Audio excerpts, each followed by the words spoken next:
Hey, welcome in, folks. This is Babjanator. We're back in the long dark, currently hanging out in Crumbling Highway, getting ready to survive another 3 days here.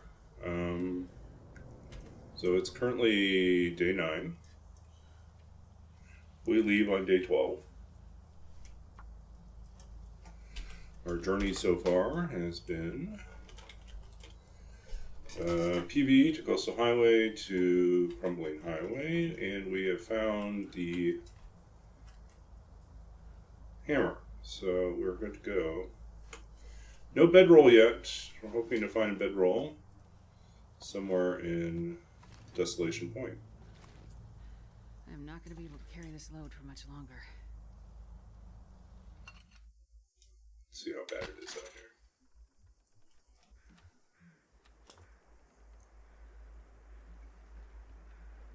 Okay. Let's go over here.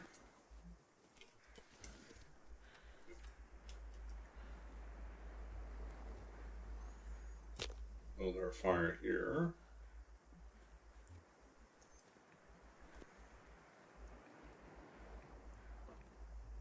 Try that.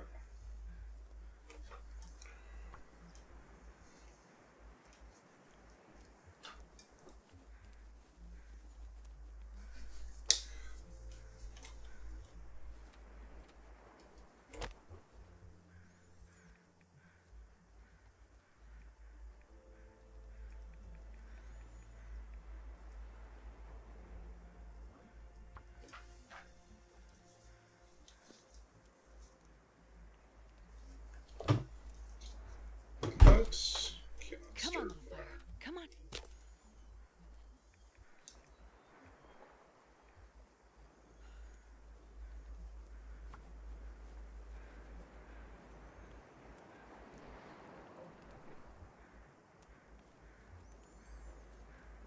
Come on, little fire.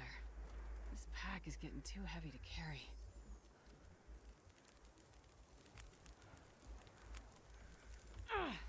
Okay.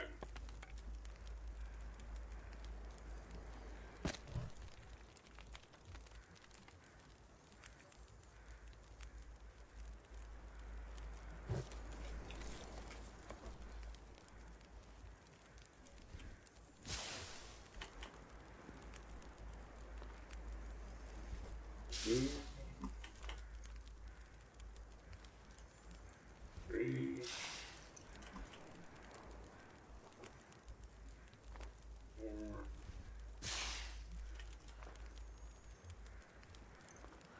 Oh, that's bad.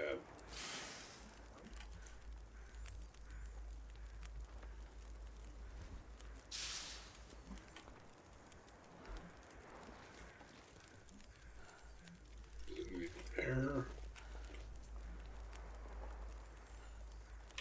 Okay, we are going to simplify our life a little bit. We're going to drop more of this coal.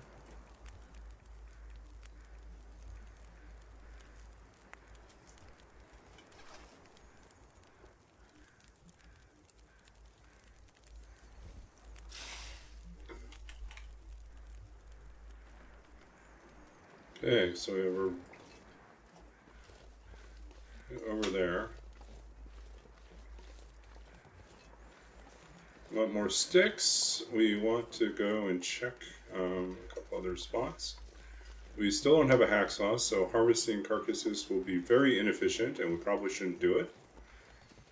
Besides, we'll need to have food in the regen after we come back. When we come back.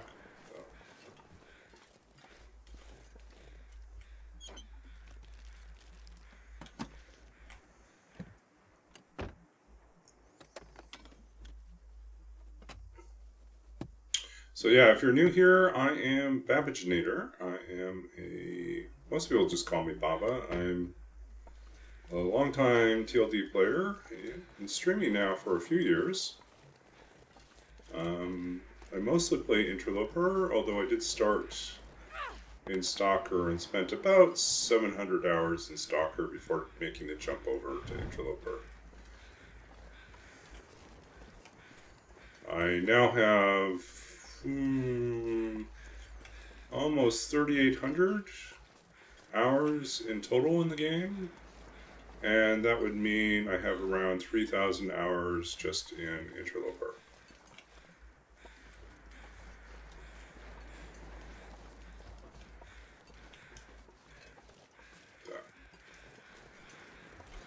Which is a lot. Oh, how did that happen? I really don't know. It just kind of happened. Okay, let's grab some feathers. We'll leave the carcass. Don't touch it. We don't touch the carcass. We just take the feathers. Then it will stay perfectly preserved, and we will be able to harvest it when we return.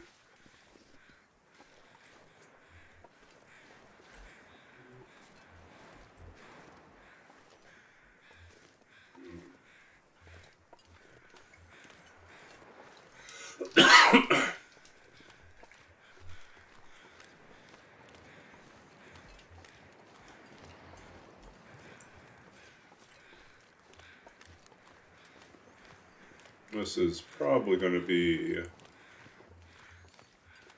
some beachcombing stuff here.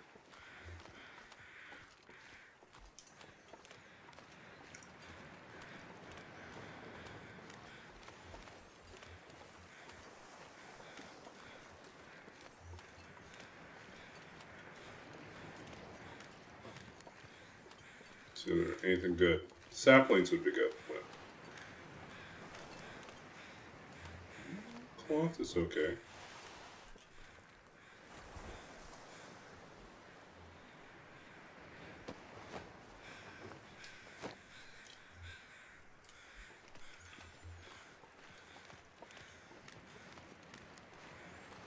I'll take the firewood.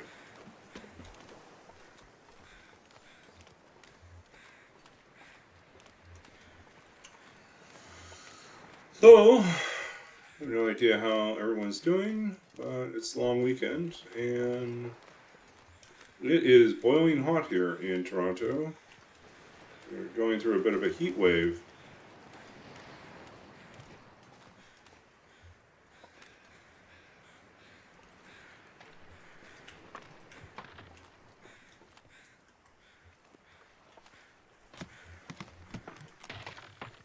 Is there an angle to gain this? It's probably not worth it. One more attempt. No. Can't get a good angle.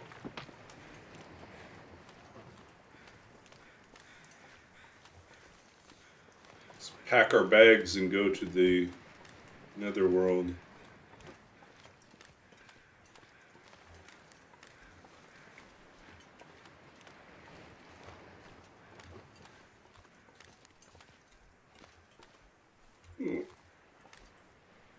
Don't mind if I do.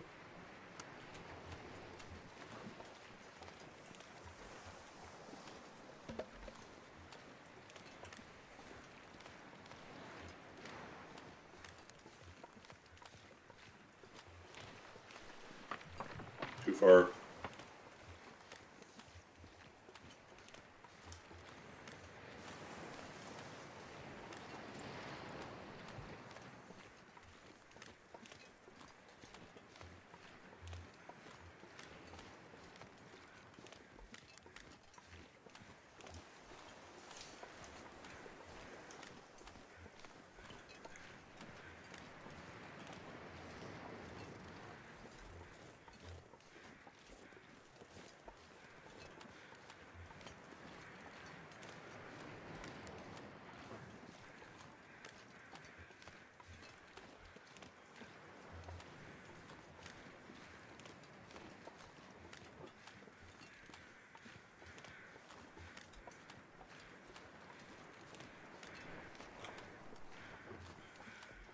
Okay, we'll peek around the corner here, check the cave, and give up. Head back to our base camp.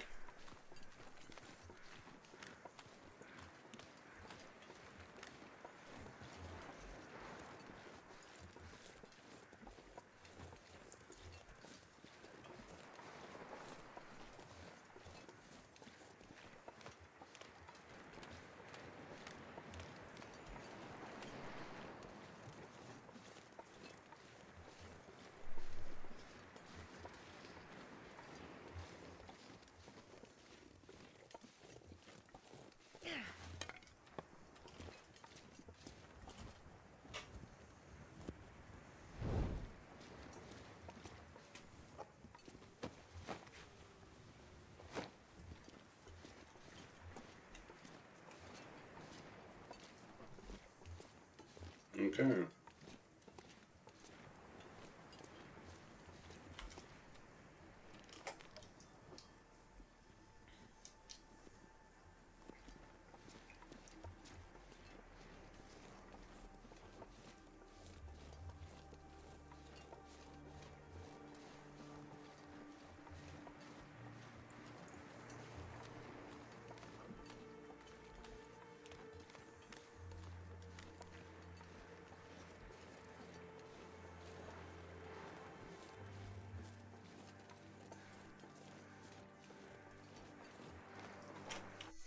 We're going to throw this in here for those who might be curious. This is about me, and here's about the challenge.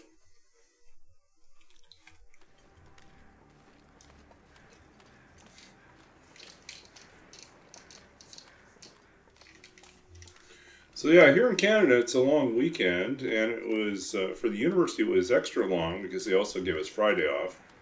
So yeah, I'm not certain who's going to be around this weekend to watch us stream. It's a holiday weekend. It's a great time to go camping or to visit your cabin if you happen to have a cabin.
So my thinking is it's going to be pretty quiet on here tonight. We might not have very many viewers because everyone's off doing fun things this weekend. I did go for a nice walk in the neighborhood. Yesterday I went in the daytime or early evening. I went out and checked out the local night market. That's Dundas Square, not far from where I live.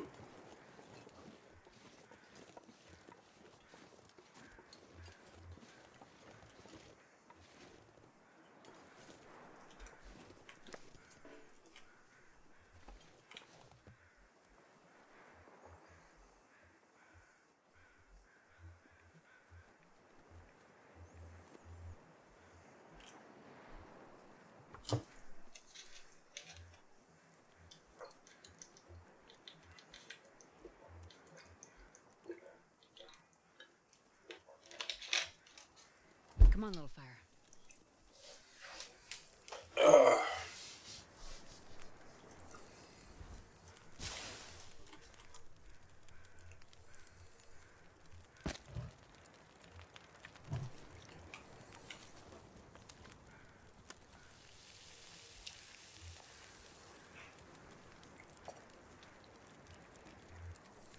Hey, Bloody Cactus. Good to see you.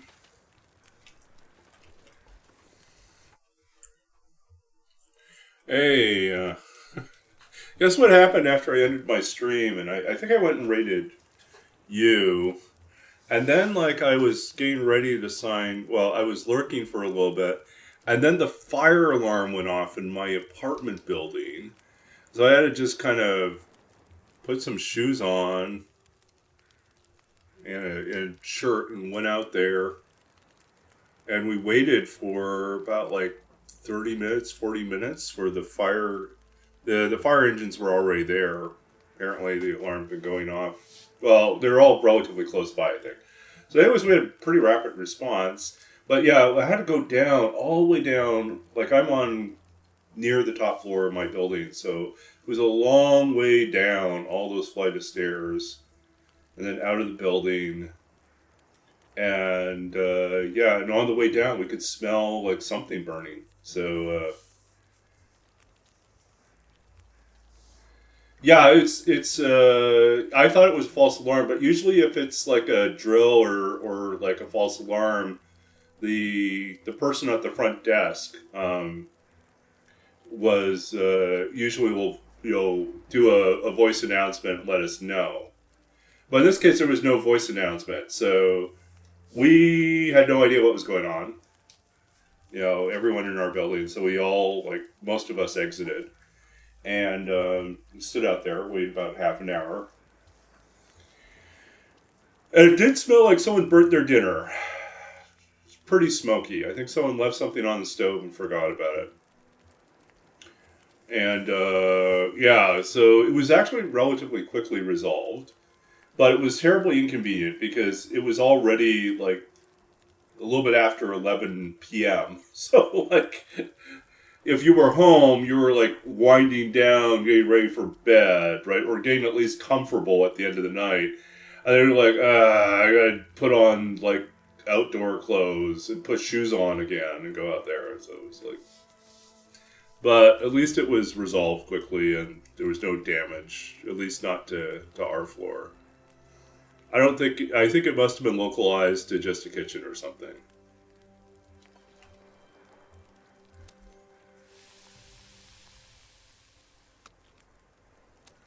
Okay, let's see what else we got here.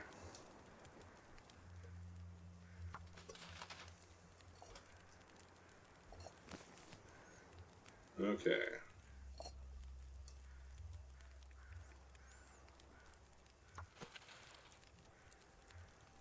Okay.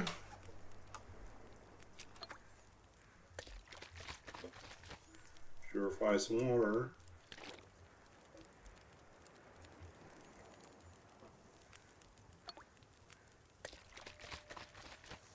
Yeah, good to see you, Roller. We'll do another shout out for Bloody Cactus. Yeah, here in Toronto, we just had this huge Quad. temperature Come on, spike. Quad. Your turn. Go over The there. last few days, pretty temperate, and then suddenly today we like keep jumped building. up 26 degrees Celsius, which is about 79 degrees Fahrenheit. And yeah, it was Reporting. You're good. You're good. warm, really Turrets are good. So we're not letting anyone in yet, which is good. Trainees units destroyed. Who's in LA, and I told her how hot it had gotten here, and she was saying, "It's not even that hot in LA. You're warmer than LA right now." Oh, was the clip too loud? Okay.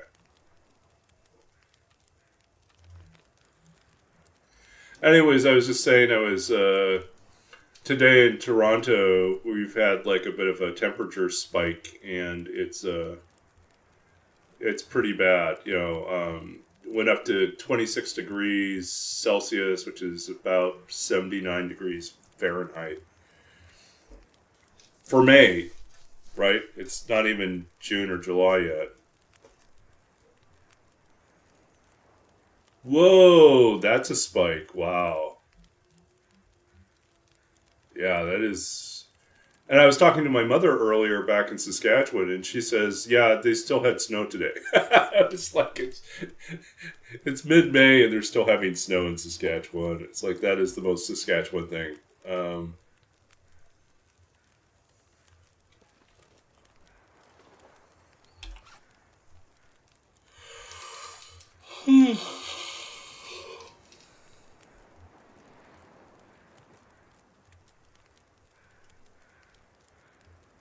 Oh, we got this one dropped here.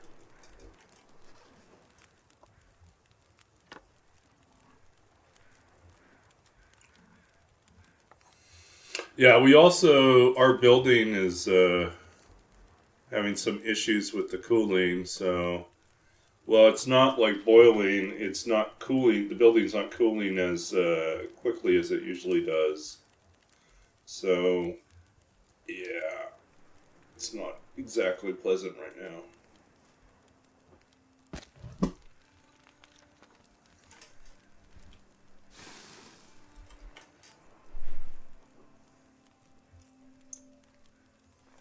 So I've been focusing on foods I can cook in the rice cooker or in the air fryer and not like turn the oven on.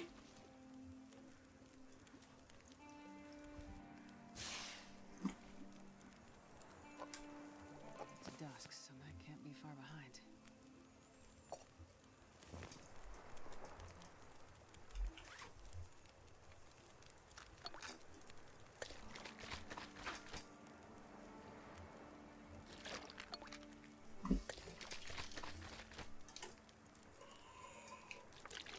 Ooh.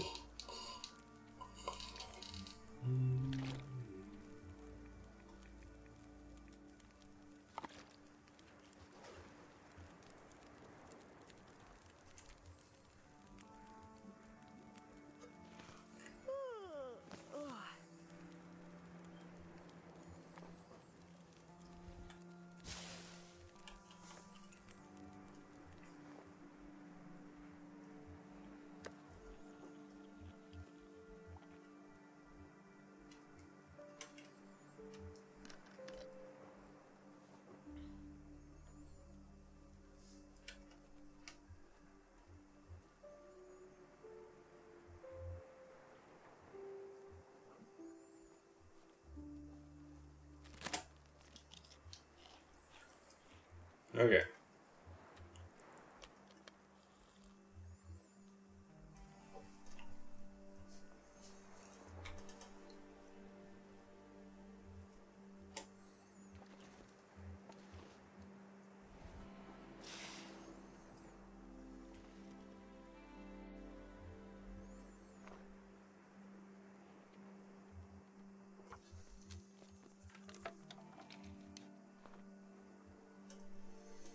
Oh, it's interesting. I didn't even think about doing oatmeal in the rice cooker. I have to think about that. I mean, it does make sense, but I just hadn't thought about it. I have like 90 minute, not 90 minute. No, that would be terrible. No, I have the oatmeal that I have is I can microwave it in about 90 seconds, so a minute and a half. It's not truly quick, but it's pretty quick.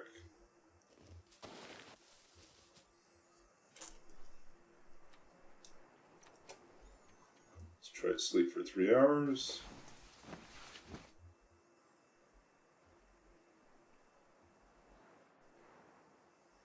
I think the problem is I just don't need that much oatmeal, so I'm not going to make a big batch.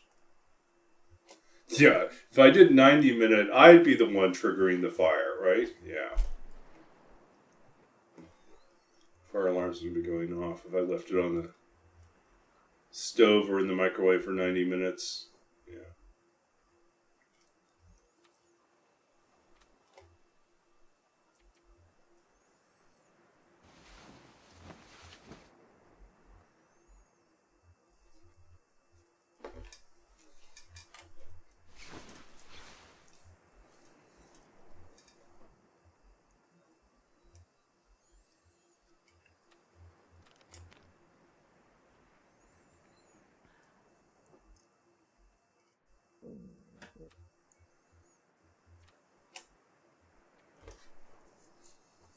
For another 2 hours. Maybe.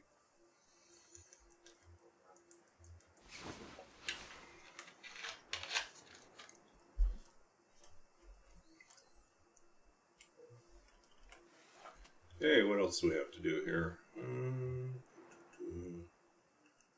think we're good. Do we have anything to shred? We do.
Hey, how are we doing here? Still 2.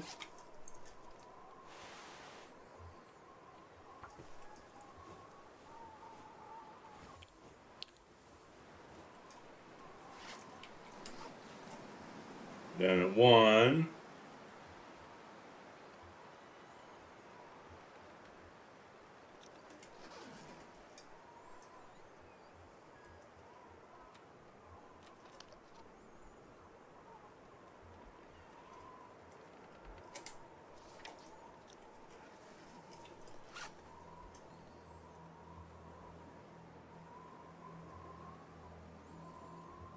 I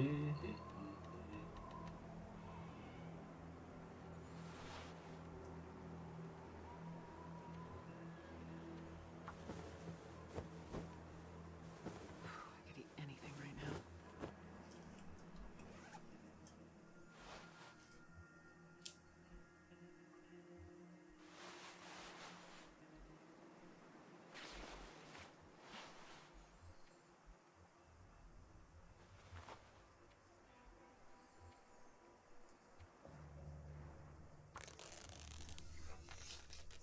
Okay, look at us. Getting ourselves ready for another happy day out there.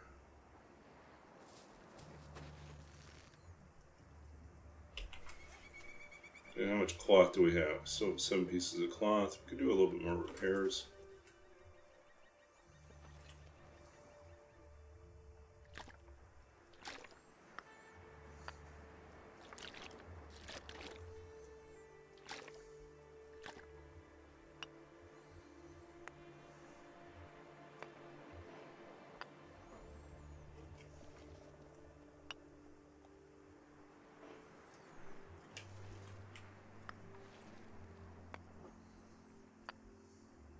Looks like a new day is dawning.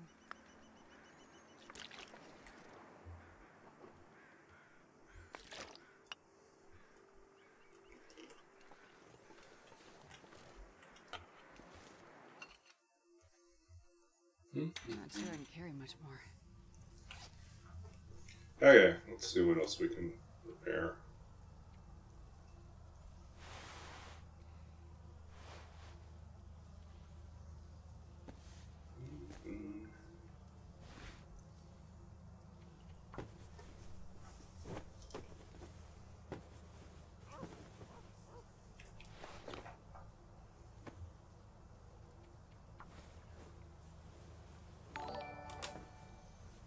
Hey, thanks for the sub, Jake. It's been a while.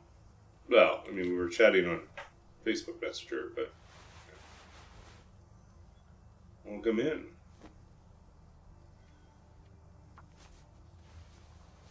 Thank you for the sub. I've never been so hungry in my life. Astrid's struggling here.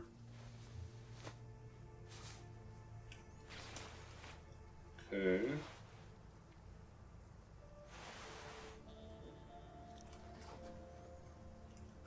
Okay, so we are officially on day 10, which means we have 2 days left to survive here.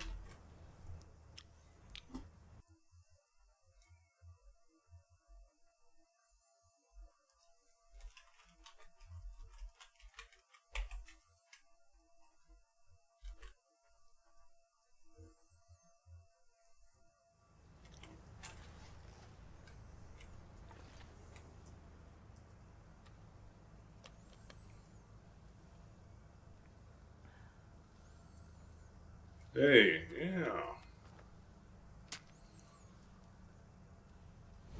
Well, we're living the good life. We did find ourselves the hammer in Coastal Highway, so our path to forging is clear ahead of us. Now we just have to survive the days that we roll. These are the days we've rolled. As the dice turns, so too are days of our lives. Okay. think we already did a sweep of all this. Yeah, we did. Okay, so we already grabbed all the coal here. There's no point in really doing that a second time until it's time to leave. Yeah.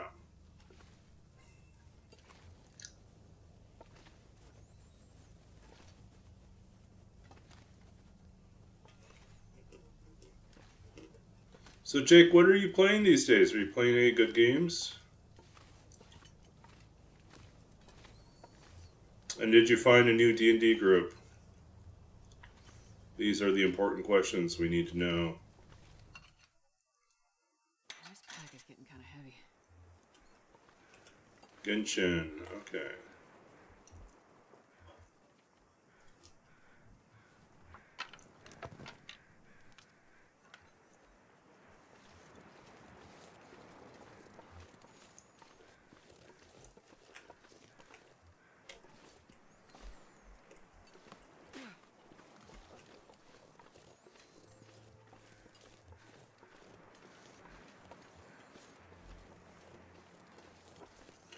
Yeah, I'm running 2 D&D games right now, locally, and then I'm also playing in an online game being run by one of my friends back in Vancouver. So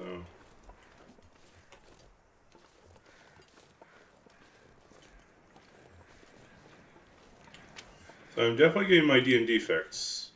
Although there's a part of me that feels like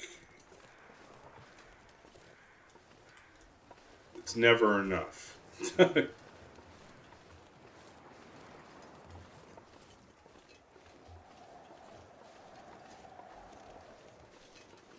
Ah, okay. So you'll be joining us eventually, huh?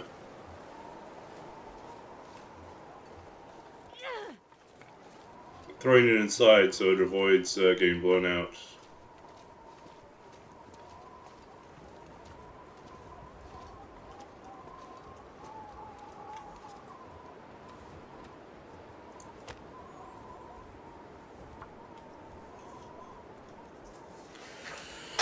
Oh, how's Boise treating you? So you got back into engineering.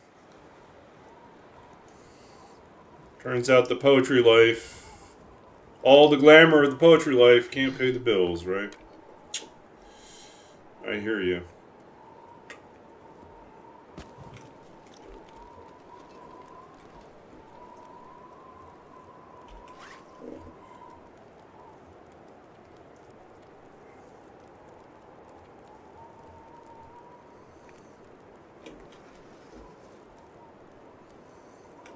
Oh, we left the pot back at the other place. Oh no.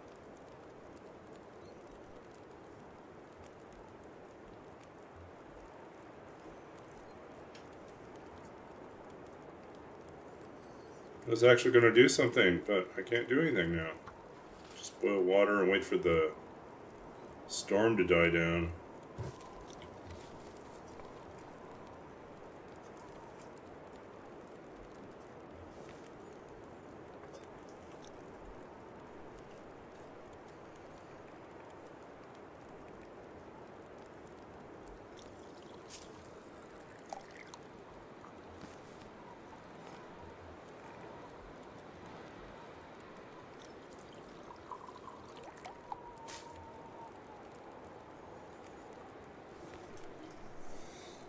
Trying to buy a new gaming rig these days is tough. Like, all the chip prices went up, and so not fun.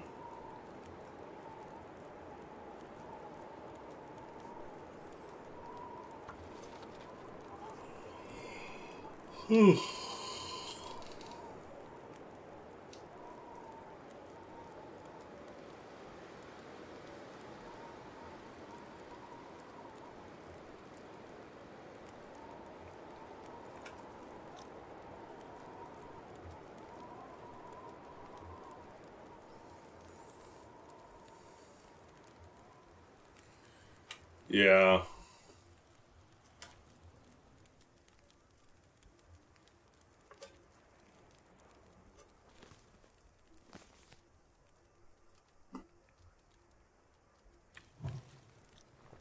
Yeah, Set it on here.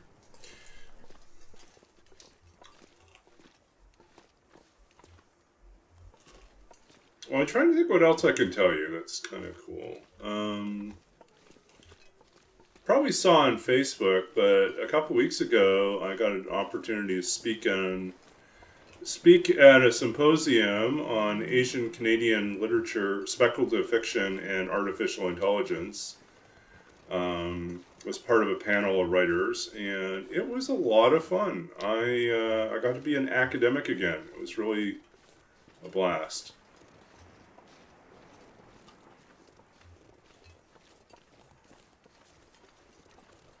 Then this summer, I'm also teaching an online class for emerging poets, which I taught last year and had a great time, and they invited me to come back and do it again.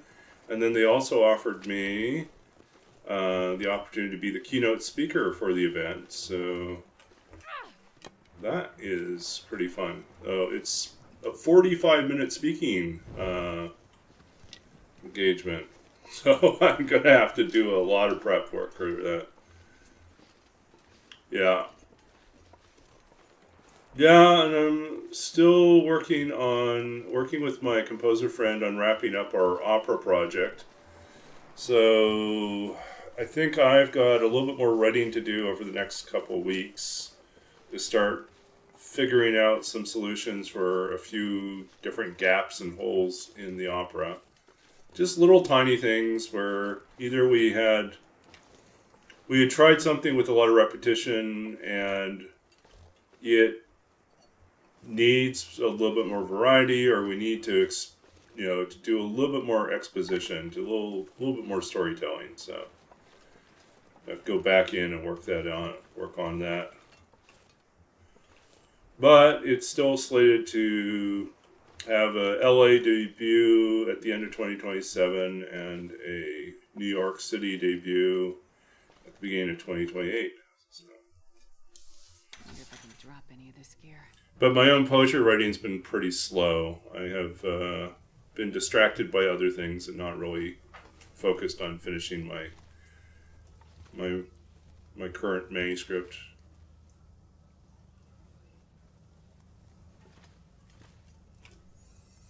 It's one of my goals for this summer, though, is to get back into the poetry manuscript and try to at least make enough progress that I can say I know what the thing is.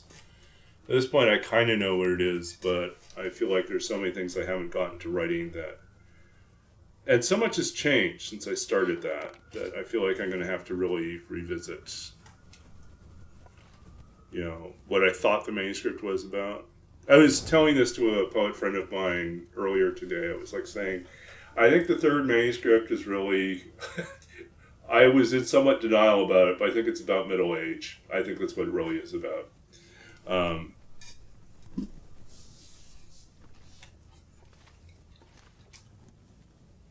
Yeah.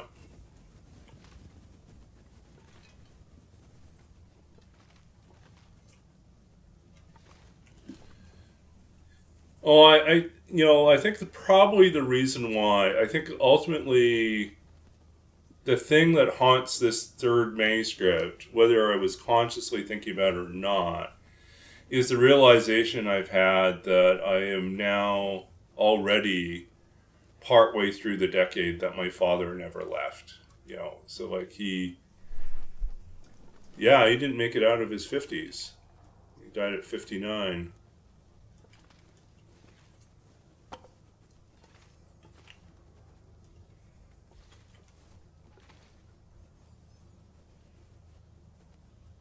If you could remember it, Don't worry about it, Laszlo. I feel it in my bones, and in my muscles, and in my ligaments, and in my waistband. Yes, the middle age is where I rapidly expand in the middle, which has not been fun. I'm not sure I can carry much more. All about middles.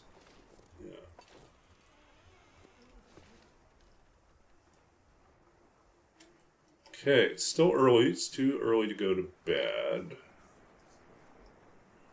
do need a few more pieces of coal.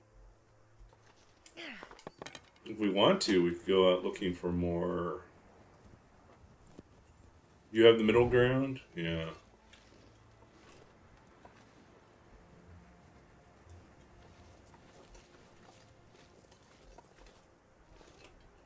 Well, I noticed a number of my poems reference Dante's, like the beginning of, I think it's Inferno.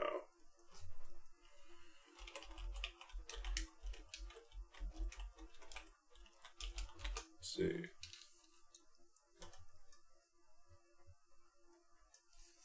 Yeah.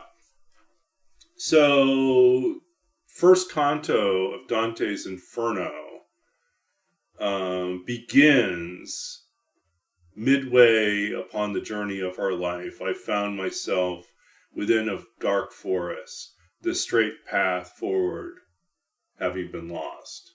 And there's a lot of, so there's this literal level in which it operates. And it's like, oh, he's saying that, he was journeying, in the middle of his journey, he found himself in a dark forest and he could no longer find the path forward.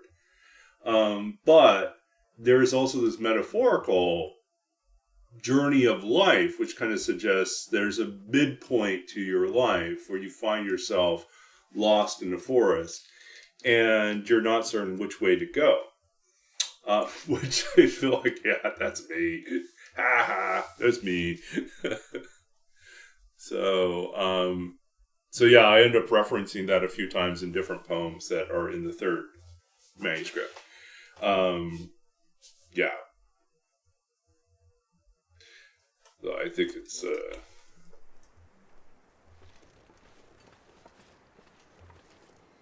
this is getting gusty. The storm is coming. I don't really want to go far.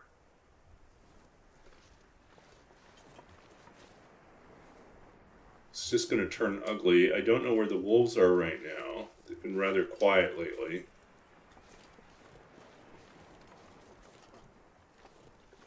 Do we just make some more torches and, live our life? I guess so. Try to... Now you have to figure out how to punch trees. Well, I was, thinking, so Dante's Inferno in that particular opening passage are also interwoven into different parts of my Into the Dark Woods interactive fiction game, right? I mean, even that title tells you right away that it's actually secretly about being lost in the middle of life, right? So it's not surprisingly that. But then there's this whole game element to it, so. Let's see. Do we just want more torches? I think we want more torches.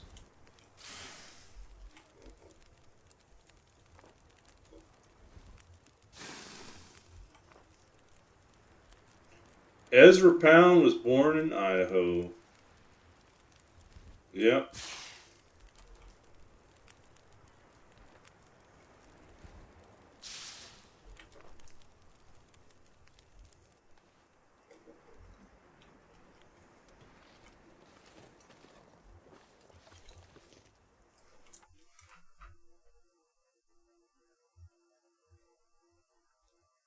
Yeah, there's a little problem with that.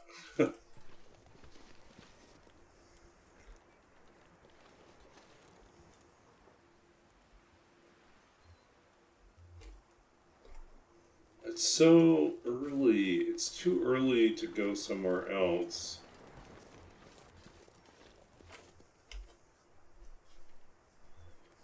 Still on day 10. Still 2 more days to go.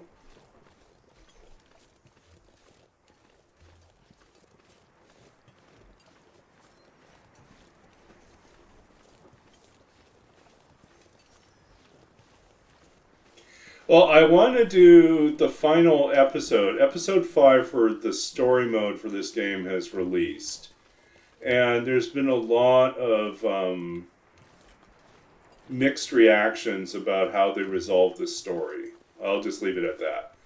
And so I've been thinking maybe I should just, maybe I should just stream me playing the end of the game, like the final chapter, and then have a longer discussion about storytelling and what I think it's doing well and what I think probably could have been improved upon. And what, from the perspective of someone who works in or has worked previously in the games industry, what are some of the limiting factors, And I think one of them is like the game had portions of the story where you had a great deal of freedom, and but in order to resolve the story by the end, you have to start collapsing decision options and making things more and more limited, which no one really wants, right? No one wants to feel like their options are more limited as time goes on. They're used to a trajectory. The sequel is a huge limiting factor. Yes, and I think that's the other problem is like they decided that they want these things to connect. So the sequel, Black Frost, needs to coexist in the world. In order to coexist in the world, you have to have some sort of settled final resolution. There has to be one end. And now we no longer have choice or the illusion of choice. Things have to resolve a very particular way. If there are elements that show up or necessary in the news story, that we take these things for granted, because there's no way for them to, or at least it'd be very difficult to have to check to see how the previous game resolved. So we're not loading those characters into a new game, which is how it used to be if you move from, like, let's say Wizardry 4 to Wizardry 5. You used to be able to bring your characters over. But it's not how it works. Oh, we really should have made food. We should have cooked some oatmeal.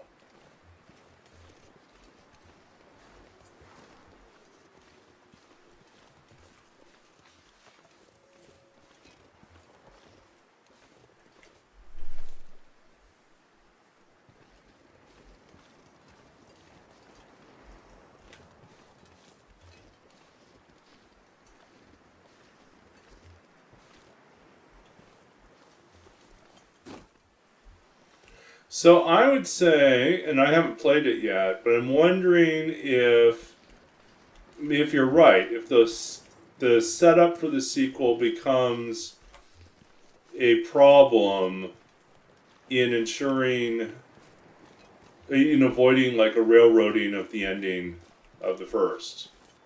Because I think you have to railroad in order to ensure that everyone starts in the same way in the sequel.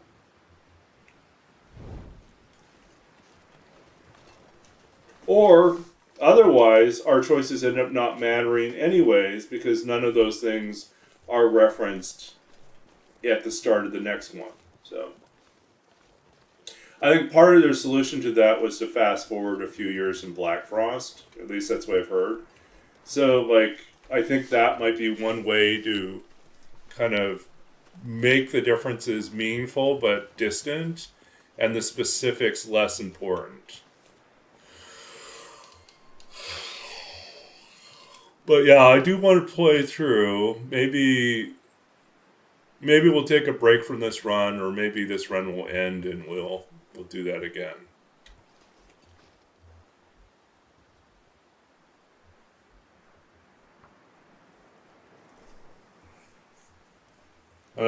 Then you'll have like a writer and editor's perspective on the storytelling in Chapter 5, and overall for the entire game. Oh, yeah. That's a good one.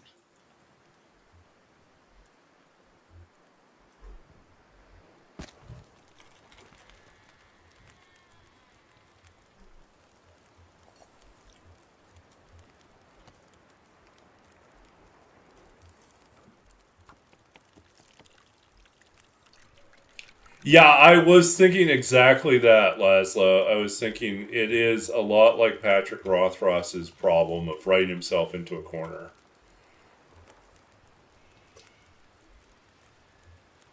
Hey, Mariners writing, welcome in. By your name, by your handle, I'm assuming you're a writer. If so, yeah, welcome in. If not, hey, that's also great. You know.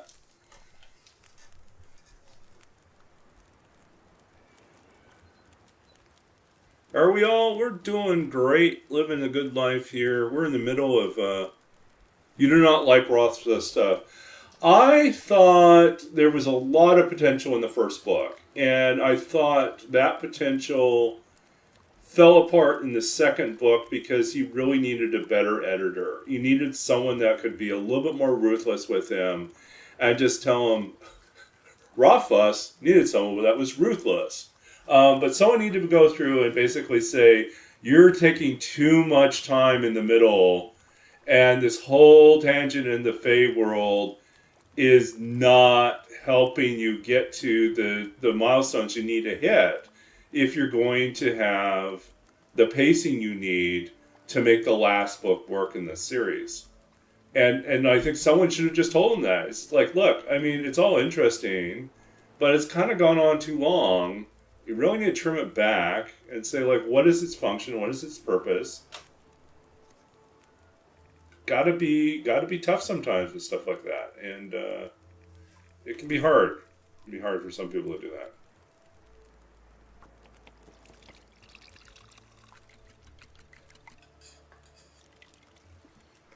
Like some people love Wheel of Time, right? And Robert Jordan's writing style. And I tried reading through Robert Jordan's books. I got about 4 books in, and I thought he's really good at world building, and he is kind of tedious in the amount of detail he gives about everything. And so his strength becomes his weakness in the sense that we don't really need, the 200-year provenance and history around a chair in a scene if, it really has no relevance to anything. It's like, it's kind of performative, but it's like you can tighten this up. You can make this a lot smoother. You can give us depth and complexity, but you don't need every single element. If everything is detailed, what I tell writers is if you make everything detailed, then what you're saying, everything that's detailed is important. And if everything's important, nothing is important because we can't tell the difference. So you have to have some things in sharp focus, and you have to have other things a little bit more abstracted and blurred out, which means not everything has to be detailed or in focus. You can detail tells us this is where the attention should be. It's either the attention that the character in the scene is giving to something, or it's the attention that we as readers are supposed to pay to something, or both.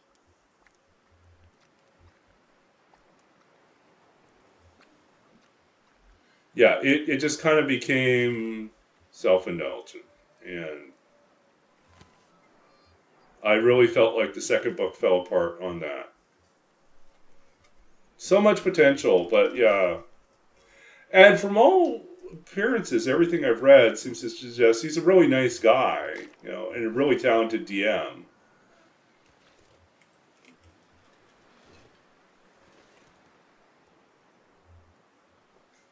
But I do think, like, sometimes you got all this celebrity, all this, like, big success, and someone needs to push back a little bit. Not to be mean, but just to give you sort of reality check about what's needed to make something work. Okay, we're going to duck inside here and maybe... It's getting kind of heavy.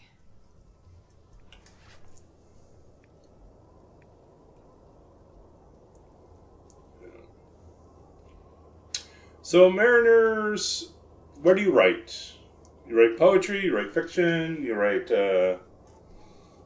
something else?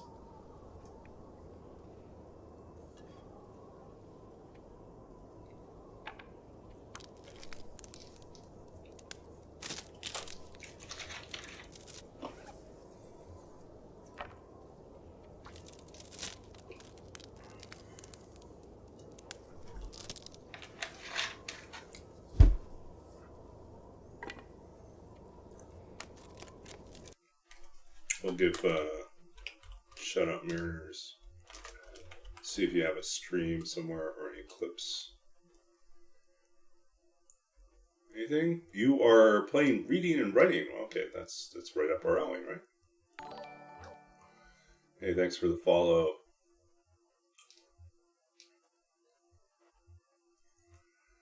First novel in the works, occasional short stories. Hey, yeah, that happens.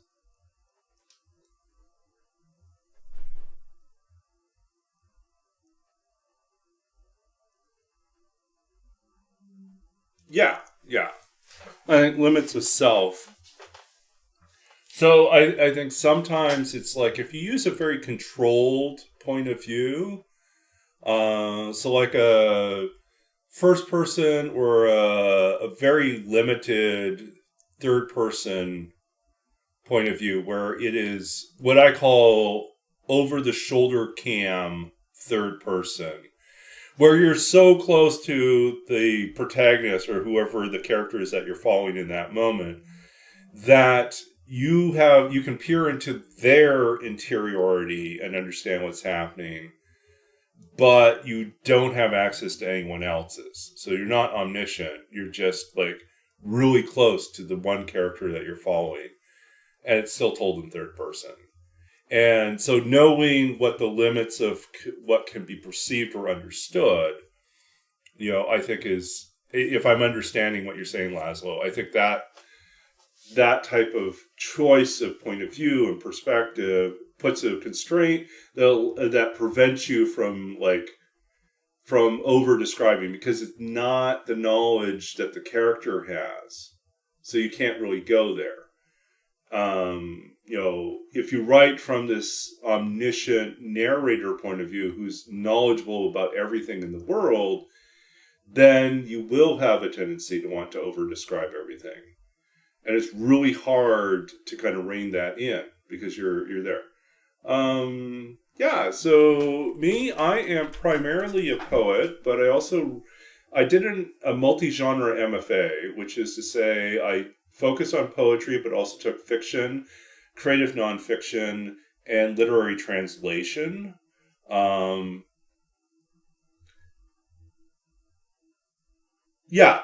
I would say, that's very similar to what I consider like this over the shoulder cam version of third person, right? Or like latched onto their somehow plugged into their brain, but still separate. So I write primarily poetry. I also do opera libretto now, which is kind of a long story. And I've also been doing some speculative fiction and interactive fiction work in the last few years as well. So, and then as a writing coach, I do a lot of work with all sorts of writers. So like tomorrow I'm actually meeting with a client to talk about some longer, they're no longer short stories. They're not quite novellas. They're somewhere in between. They're longish short stories. So medium stories, medium fiction maybe. But they're speculative fiction, kind of sci-fi-ish. And so I advise on things like that. I work with people. I've helped people with novels. I've helped people with other poetry collections. I help people who would be interested in doing an MFA, a graduate program in creative writing, but doesn't work with their schedule or with their finances. And so instead they can hire me to be like a coach that works with them, every few weeks, So it's like a lot of different types of work. And then I sometimes teach classes online as well.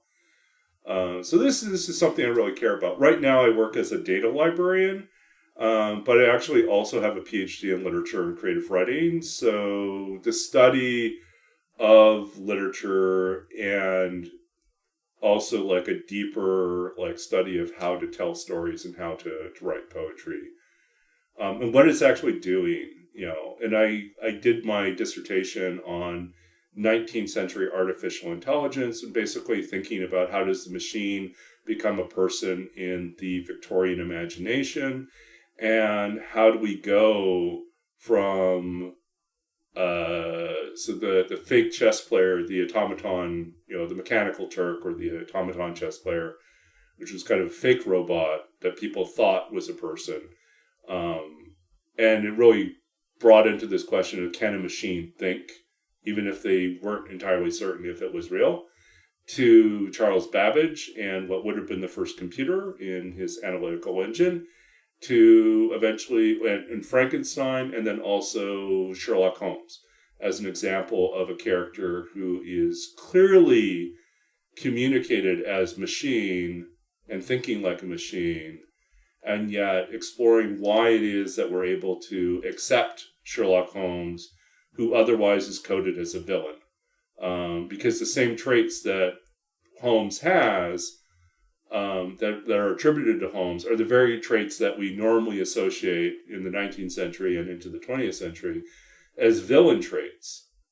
To be completely without emotion, to think in this purely logical fashion that is, that treats people as objects or pawns or as things that move about. And that type of thinking is like that mechanical, mechanistic, calculating sort of language, or logical, like to disassemble, to dissect, to break things apart, to calculate and make sense of them in this mathematical way or analytical way, often is attributed to the villain.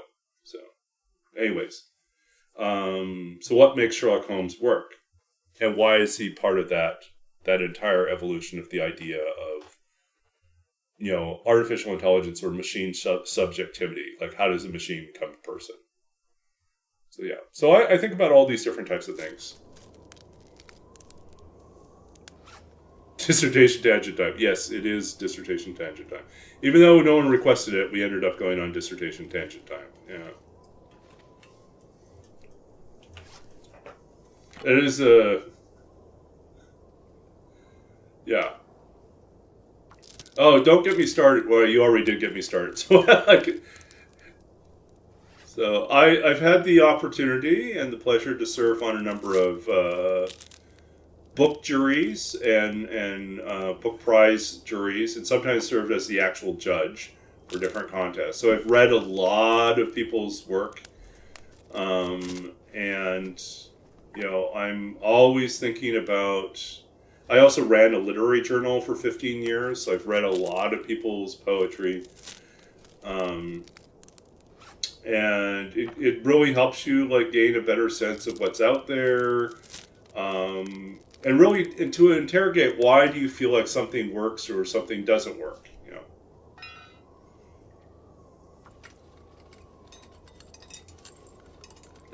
Okay. Roller is pulling us into the dangerous world of dissertation chapter reading. So so this is one of the redeems that I have on the channel, which I put up there as a joke, but apparently there are people that like to hear me read from my dissertation. So we will pull out the dissertation and read from that. Let's see here. I really should keep better track of where we are in this particular reading of the dissertation. We've effectively read through the dissertation multiple times now, so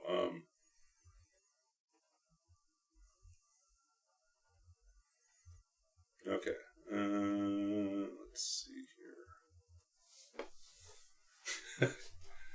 Okay, do you have a preference, or should we do some random rolling, or how do we want to do this?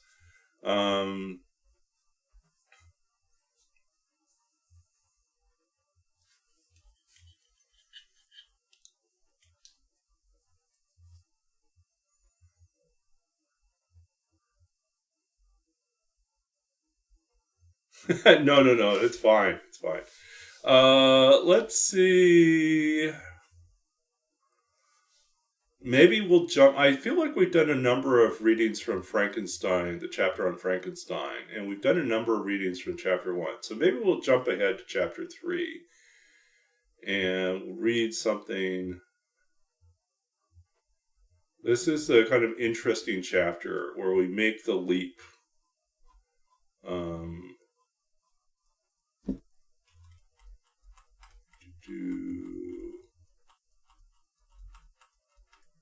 Okay. This is about Charles Babbage and a number of other writers who explored this idea of a clockwork brain or a machine mind.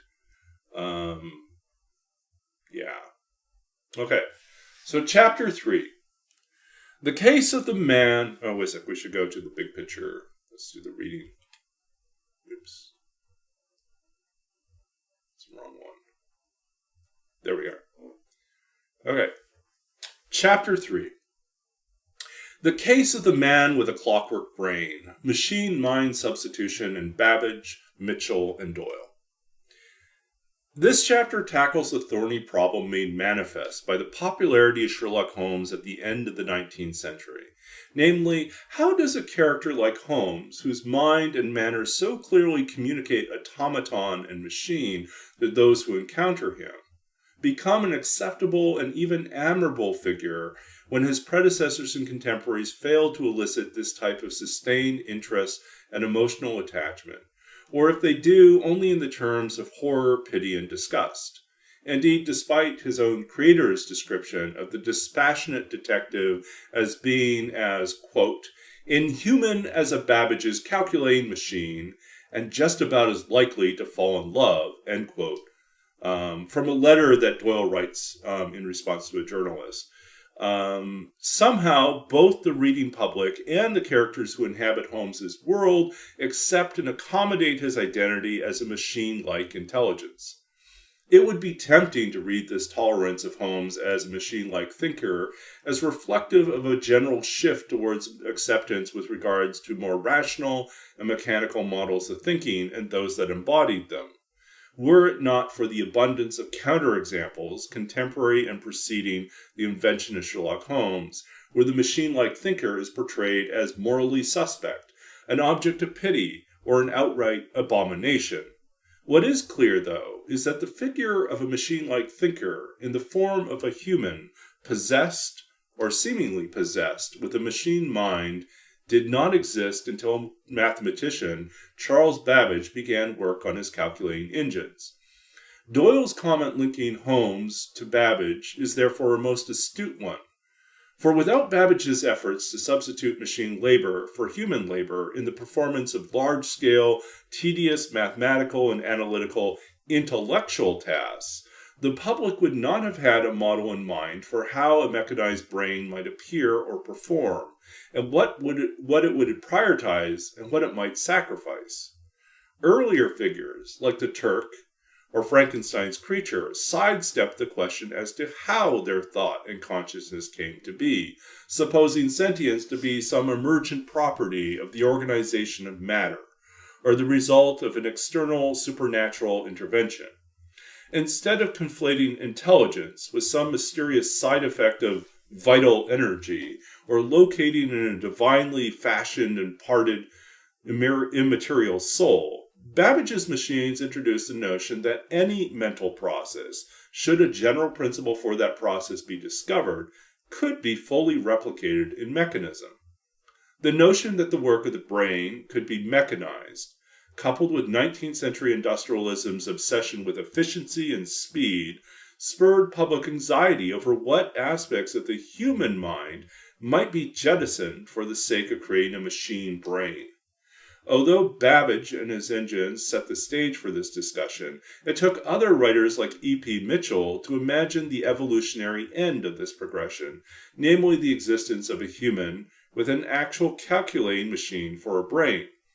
In Mitchell's 1894 short story, The Ablest Man in the World, Baron Savage, the machine-minded character, elicits a range of emotions from the protagonist who initially is awed and disturbed, then pities, before finally arriving at full revulsion and rejection. There is something undeniably unpalatable about Savage Fisher. Oh, Savage. Fisher, the protagonist, cannot endure the existence of such a machine-human chimera, and must bring about Savage's destruction, or at least the destruction of his brain. Mitchell's story appears in the context of other stories and references to machine-like thinkers whose inhumanity and unacceptability are boldly emphasized and whose arguments for a place within society are soundly rejected.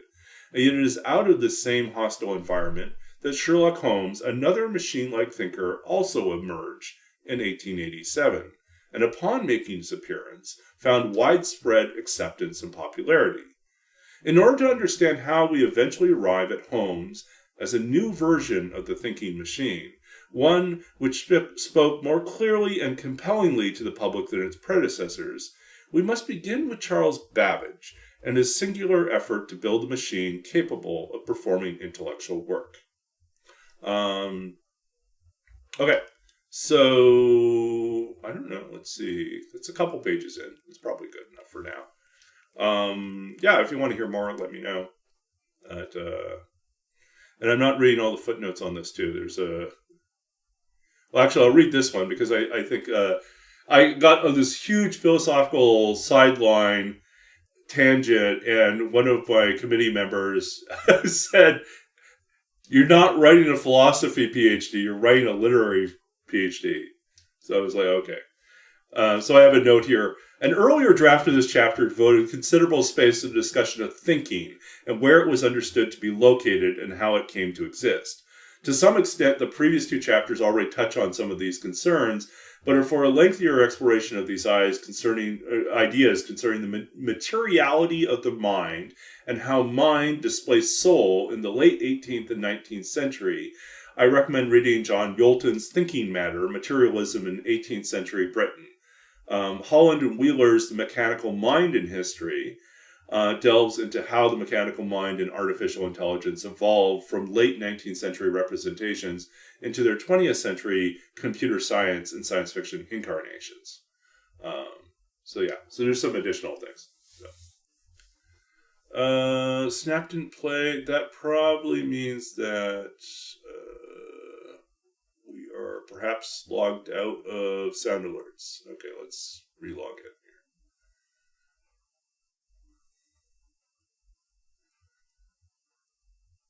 here. And then it wants to send something to my mobile phone. Okay, hold on a second. We'll just go to... And we'll be back here. Okay, just give me a second.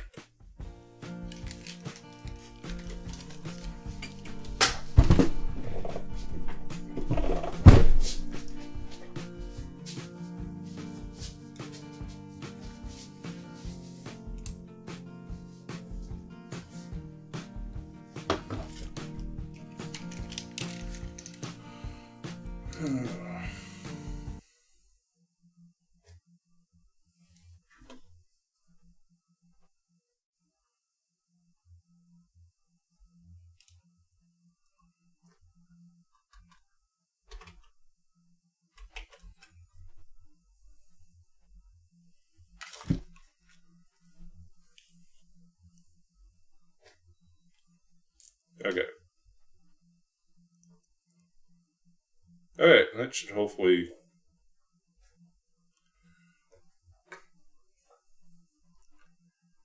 Okay, so let's roll back here, catch up on a few things. So Bloody Cactus, writing an interactive fiction Infocom-like, so kind of a parser-driven, so command line parser-driven interactive fiction game, kind of Zork style, right? Based on Blue Ribbon, and its only time in history when Tesla worked for Edison and did the... Oh. Okay, you like interactive fiction games too. Yeah, I love interactive fiction games. I write mostly in Twine, but I have done for my Python class that I took, I was way overqualified for that class. Anyways, I ended up building a team of programmers out of my classmates, and we wrote a Zork style text adventure game from scratch. I like designed the game engine and a scripting language, and came up with and then we developed the story, like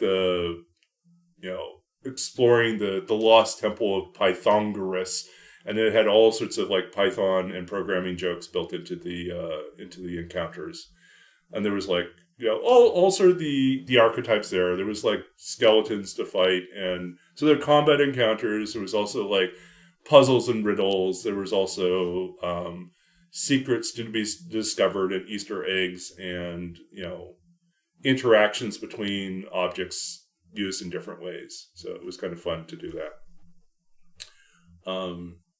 Yeah.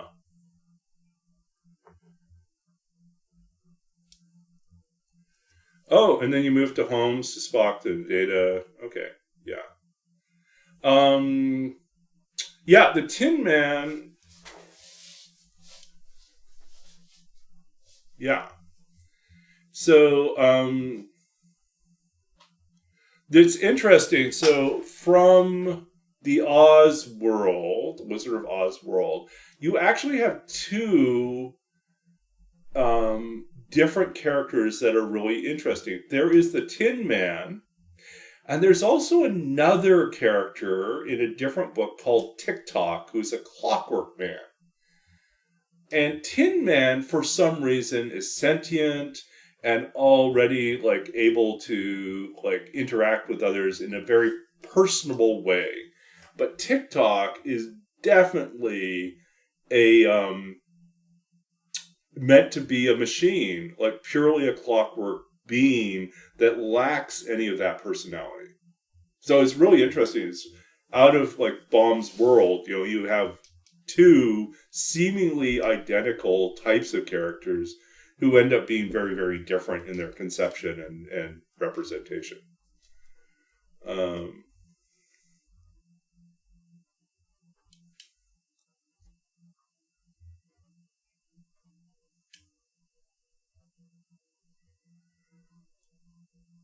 Yeah. So, anyways, and I did write I have like a short story that I need to get back to shopping around again to send it out to a few different journals, but it is about like AI as well, but in a different way. I wanted to explore sort of this tension between like AI trying to be helpful and how that gets complicated when it's tied into grieving. Yeah. Okay.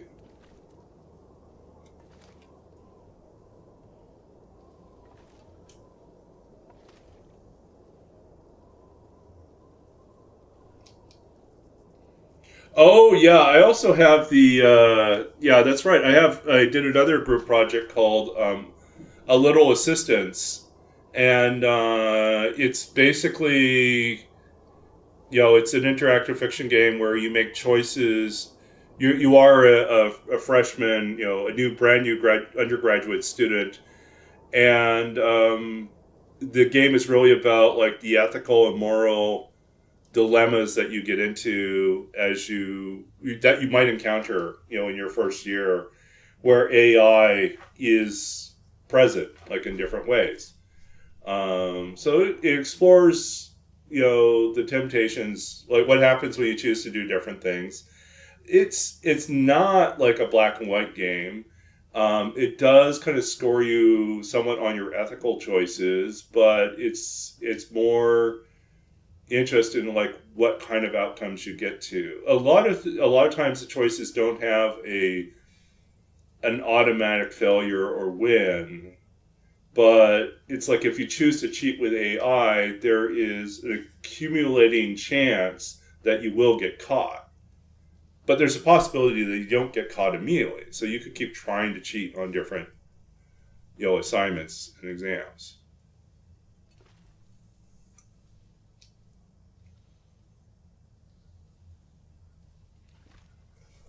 So let's see. Let me pull up a link to that. A Little Assistance. is on itch.io.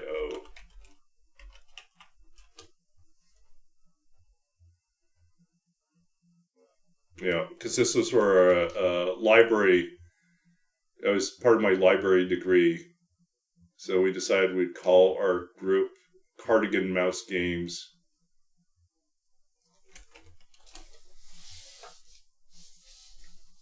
So it's a relatively simple, I don't know. It's just sort of a way to step into the role and to explore what it means to make difficult choices around AI. And it also, like, it's, and fair warning too, it does get pretty dark. If you choose certain paths in that story, it doesn't really shy away. It doesn't shy away at all from, like, some of the horrible things that could emerge out of that. Yeah. So, and not just in terms of what happens to you, but what happens to other people because of your choices. So, like, the long-term consequences, short-term consequences, the indirect and sometimes direct consequences of your actions, which then affect other people and their experiences. Yeah. So, yeah. So I think it was designed to be a game that would lead to conversations. The assignment was to develop an instructional tool.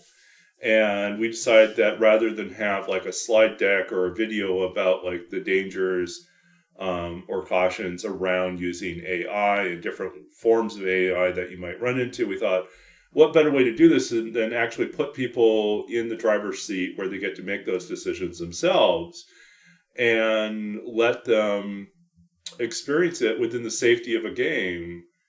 Within the safety of a game that lets you back out sometimes. So you could, like, try to go back a few steps and try a different path. And so we wanted to give them a chance to explore, but also, like, consider alternatives to what they chose. So, yeah. So, yeah, I think that was done back in 2025. Early 2025 maybe. And so I think, like, already there are things that would probably be different now. I would probably add a few more categories of things that weren't even on the horizon when we were doing that. But I still think it's a pretty good representation of the type of challenges. Okay, welcome back, Laszlo.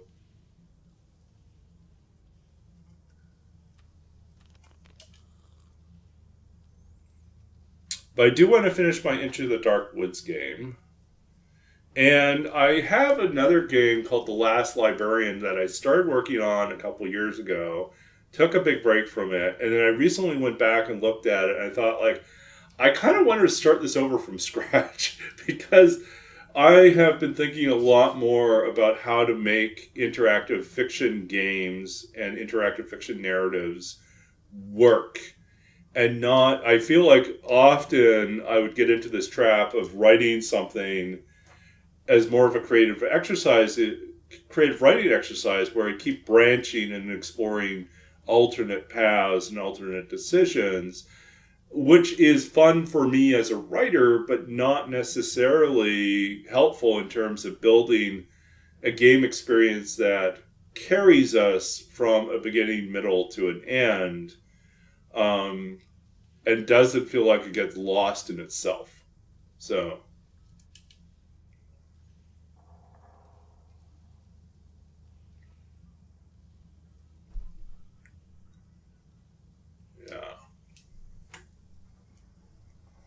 yeah, if you do go to my website, you can find there's a section on writing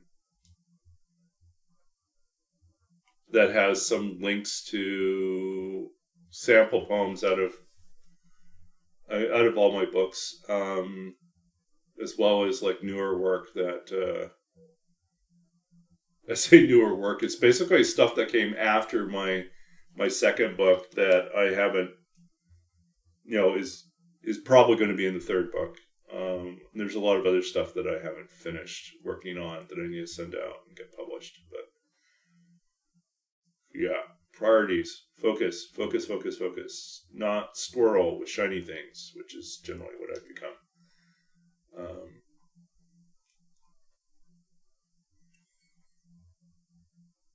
Okay, so let's see. We are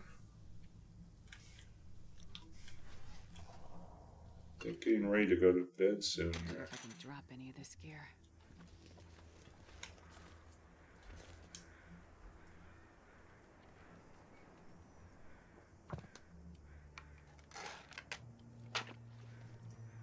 Okay, what do we got for food this time?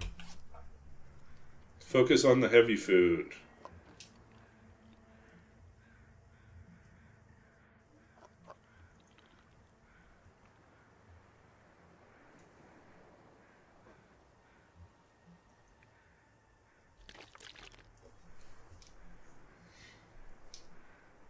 I am not familiar with Lawrence Evans' Ishtar.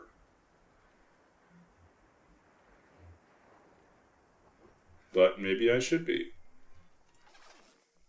I'll add it to my list.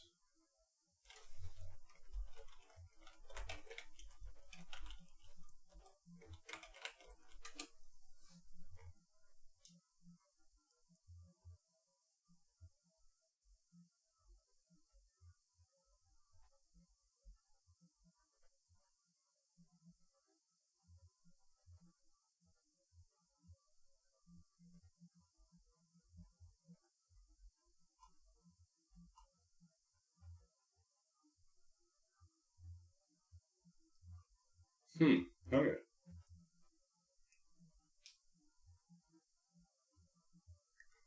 The World of Ishtar.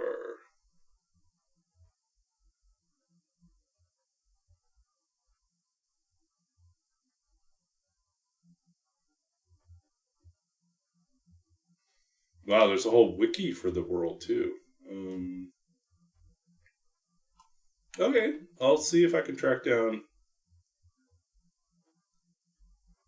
Did you work on some writing? Good for you. Yeah.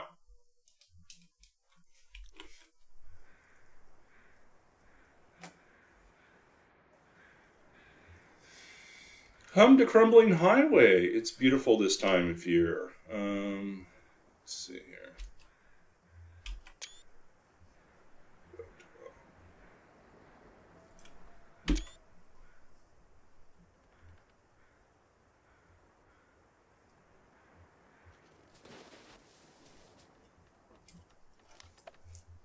Nice and toasty. The sun is setting. It's gonna get a lot colder soon.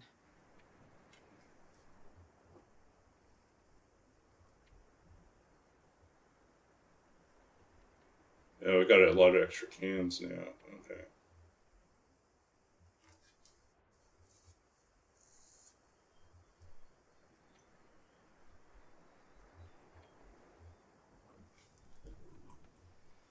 We do have one of those. Okay.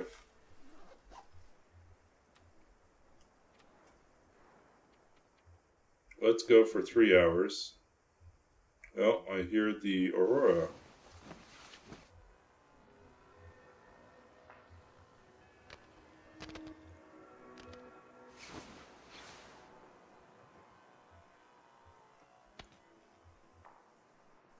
Spooky.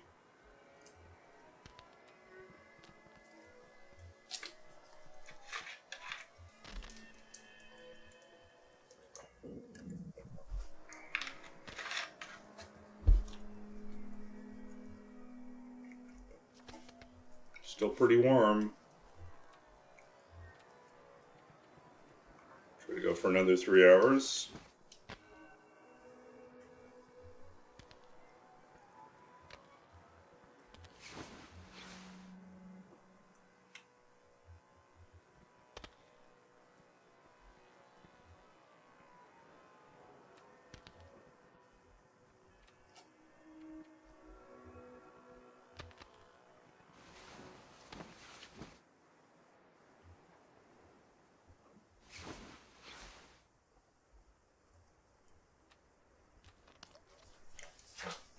Okay, we're fully rested.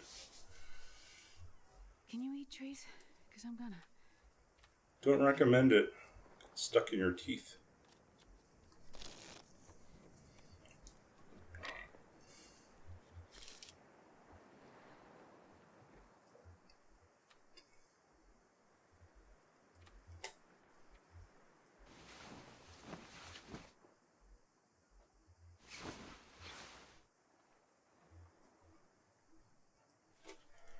It's getting colder now.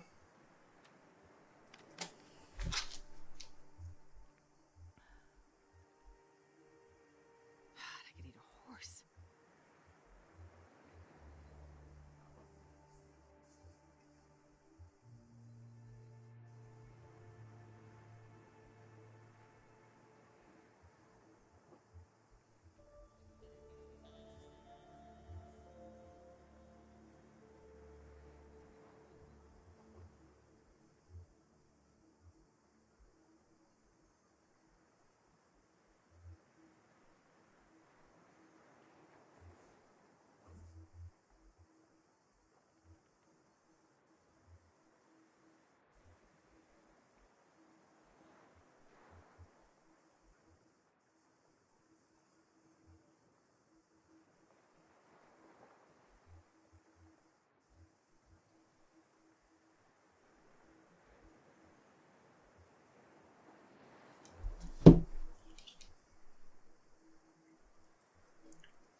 Okay.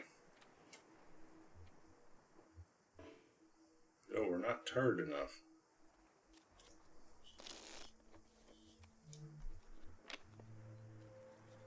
Thank goodness. Made it through another night. Did. Good job. Where can I find something to eat?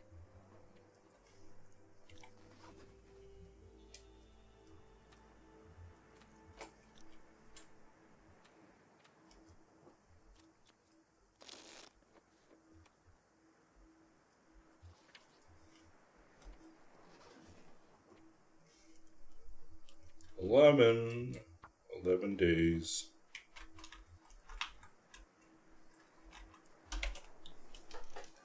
We need to make another 24 hours, and then we're out of here.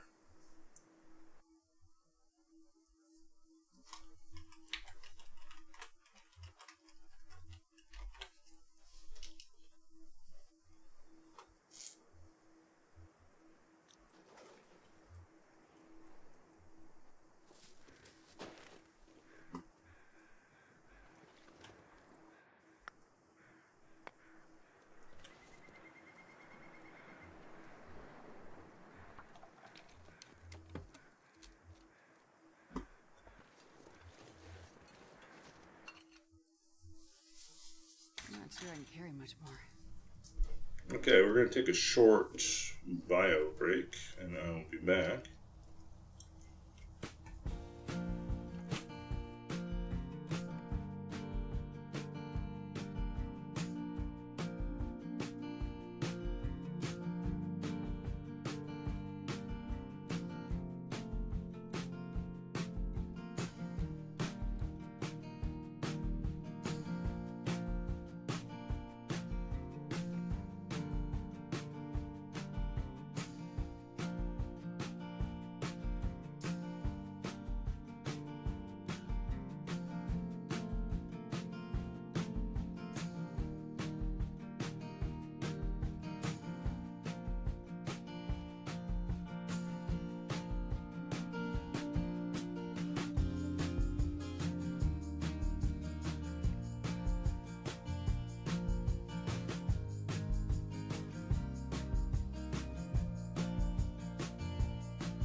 Alright, we're back.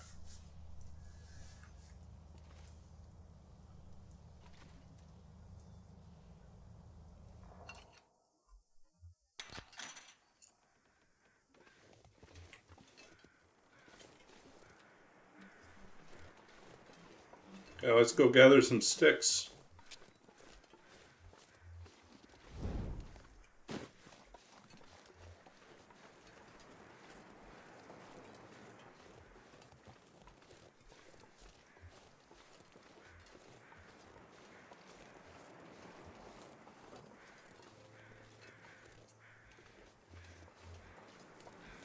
Gotta live the stick life. Yeah.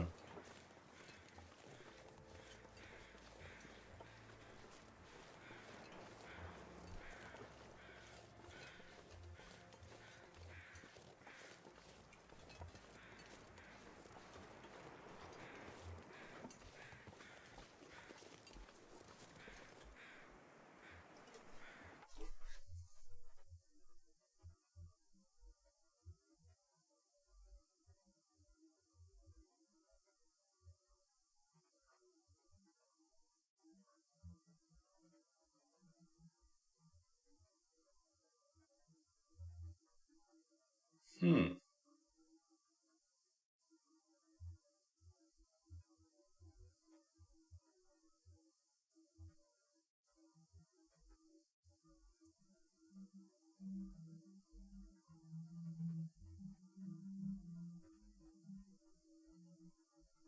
That's weird. Okay.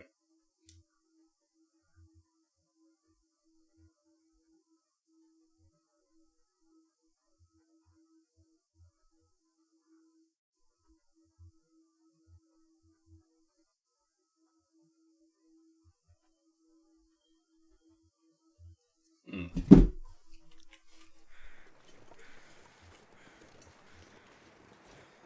I sent a text message to someone earlier and it bounced. Even though I got the message from them earlier, for some reason not connecting through. It's getting kind of heavy.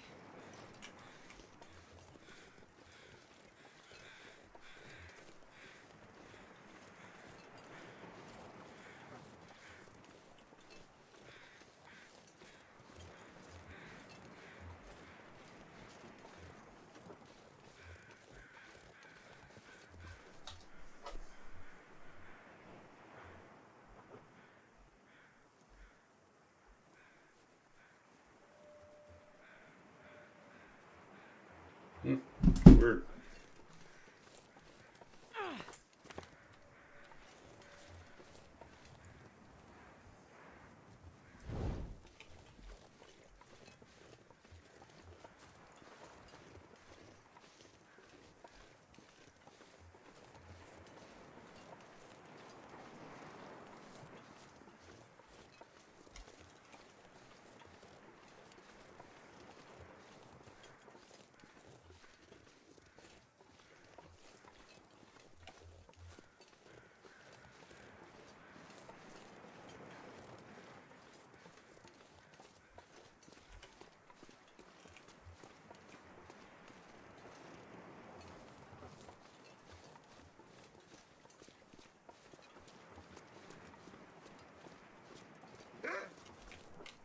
Oh, hurry, buddy. Yeah.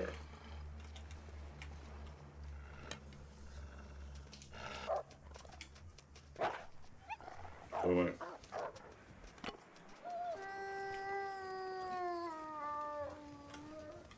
That's where they're all hanging out.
We're surprisingly low on sticks right now.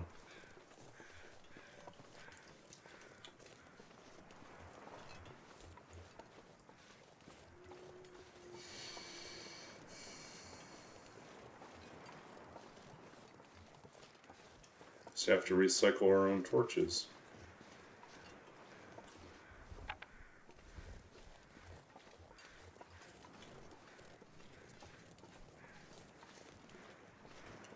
Yeah, we actually had pretty much a break on blizzards while staying here.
Hmm.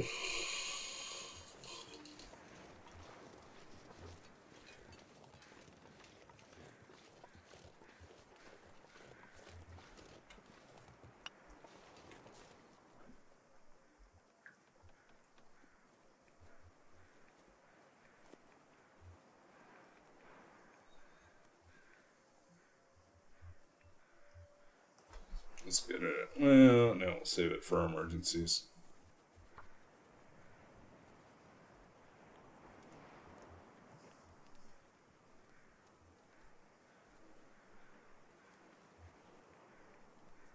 Come on, little fire.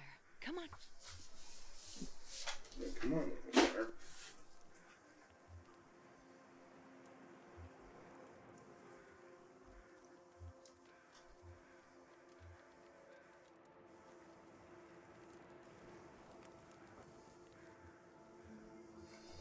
Well, it sounds like, I don't know if you saw that there was a video interview between Zach Nathan and Raph, and talking about some of those type of questions. And Raph says it's, if we see Perseverance Mills, it may be a different version of Perseverance Mills.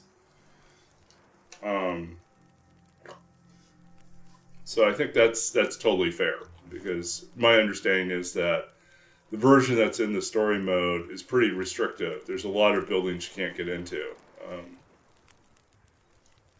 and that feels, much more limiting. But I do need to sit down and actually play. Let's see, what are we looking for here?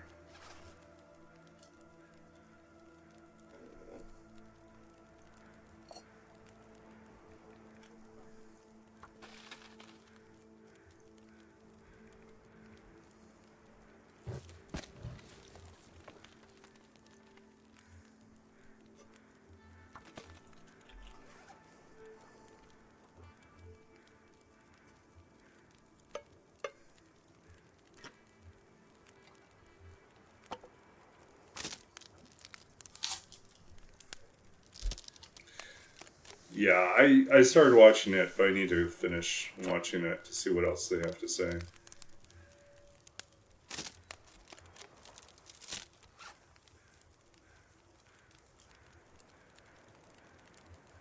Yeah, I think that's kind of what it is. It's like we might see some of those locations that just be retooled for survival. And I think that's totally fine. I think that's what I would expect.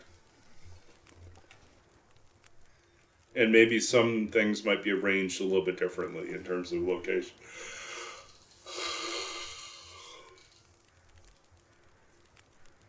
Who knows?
Okay.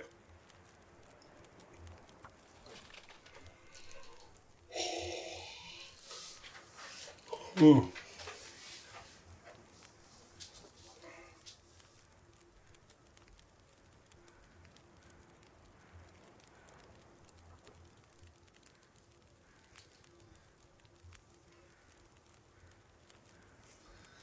I haven't even watched. I've only seen little tiny bits and pieces of episode 5, but I've actually been kind of avoiding like a deep watch of it because I do want to experience it on my own.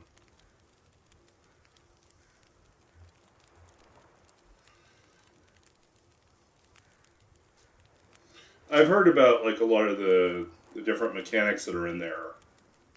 Not all of them, but some of them. So I am kind of curious to see how it all works.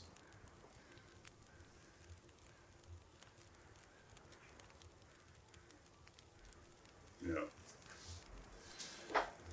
Okay.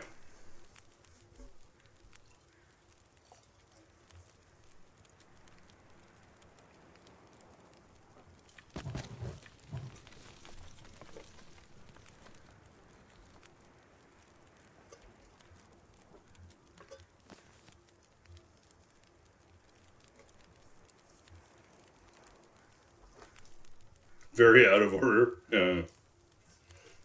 Yeah.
Okay, what time is it? It is day 11.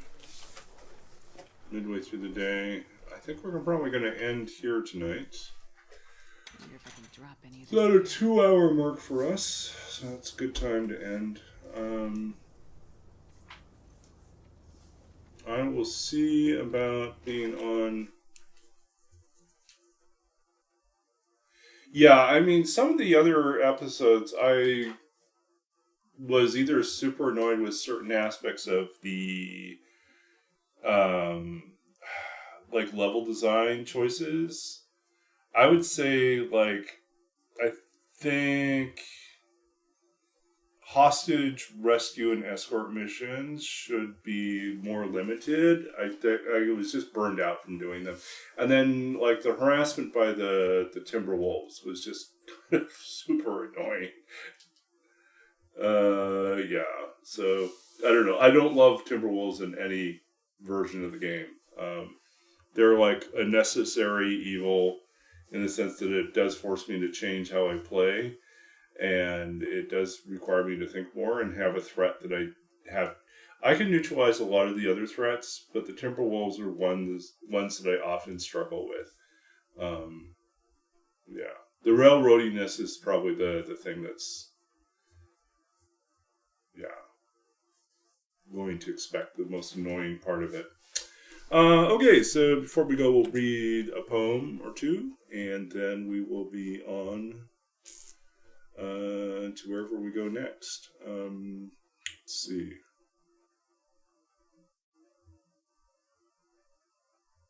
Yeah. Yeah, I agree. I really do like the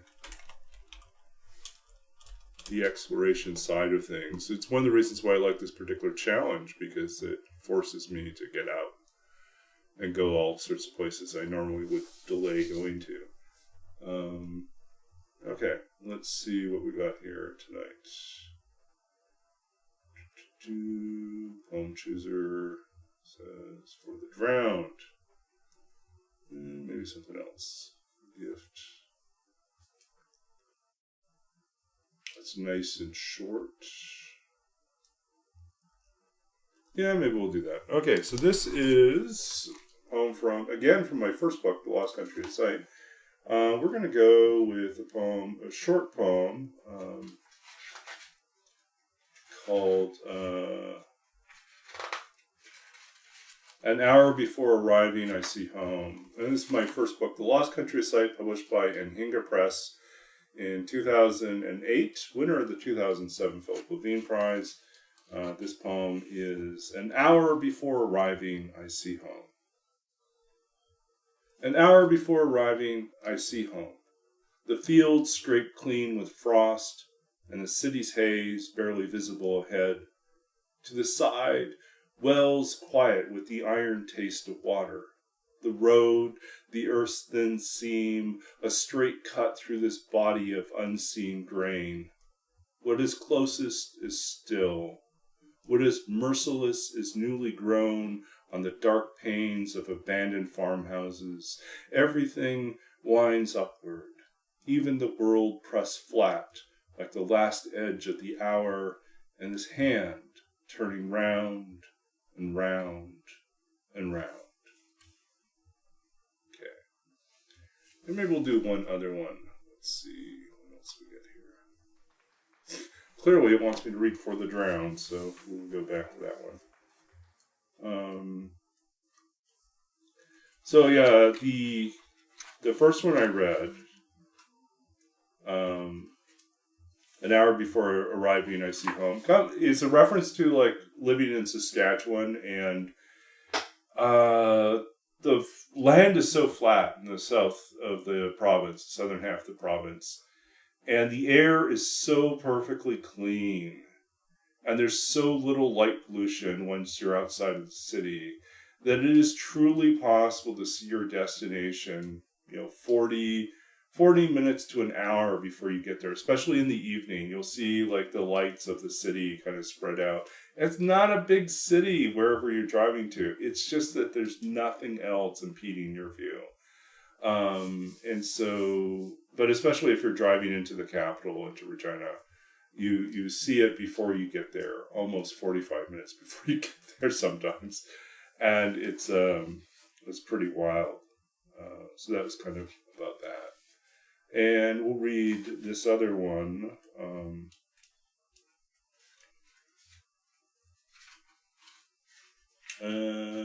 Let's see.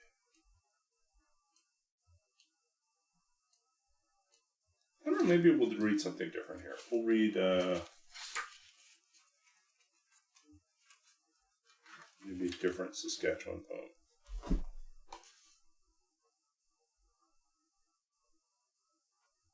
Okay, fine. Let's see. It's so hot outside. I should probably read the coldest poem in the collection here. So we'll read "Seeking Shelter at -50 degrees." Trying to thaw, we sat by the dim warmth of the wood-burning stove, brittle as our clothes, frozen, our few words a visible fog. Outside the thin wooden walls, the wind-driven branches tapped, like blind men, or perhaps a prisoner in solitary testing the depth of his world.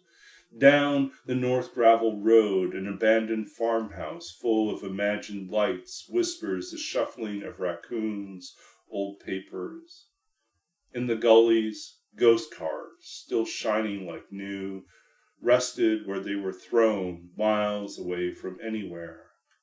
And far above, stars, the color of snow, each a lone boat drifting in the dark sea. So this is a poem that was inspired by part of my childhood where I spent in Scouts. So we would go camping in the wintertime in someplace pretty north in the province. And one year we went and we were staying in these like cabins that were just thin plywood, right? There's no insulation. It's just the plywood, the bunk beds, which were just the flat wooden bunks, and then you had to bring in your own sleeping bag to sleep on it, and heated by a wood stove. And it was so incredibly cold. It was like with wind chill around -50. And I remember I had a pair of these leather mittens, and they got wet, and they froze absolutely solid. So like they were rigid, and I could tap them on the side of the wood stove, and they sounded like a cowbell.